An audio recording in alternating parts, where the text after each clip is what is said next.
Napakahalaga na may sarili tayong healthcare fund para sa ating peace of mind. Hindi waste of money ang pag-iipon para sa iyong healthcare fund. Ito ay investment, lalo na kung pipiliin mo ang Kaiser 3-in-1 Savings Program.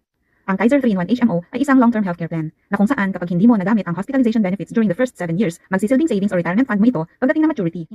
Kapag ikaw ay nagkasakit at walang healthcare fund, sino ang mag-aambag-ambag para bayaran ang hospital bills mo? Pagdating ng financial crisis, dito mo malalaman kung sino yung mga tunay mong kakampi. Masusubukan talaga kung gaano kayo ka-close sa isa't isa. Yung mga taong may malasakit sa'yo, kusa na silang lalapit at tutulong. Pero kung ayaw mong masaktan, kailangan maging wais ka rin. Dahil sa oras ng kagipitan, maraming kaibigan ang biglang maglalaho. Madalas, may kanya-kanya rin silang problemang pinansyal. Kaya huwag ka nang dumagdag pa at mang-abala. Kung ang kasal, birthday, binyag o gala ay pinaghahandaan, kailangan rin paghandaan ang sakit. Hindi natin alam kung kailan ito darating pero hindi tayo superhumans kaya iba na ang sigurista.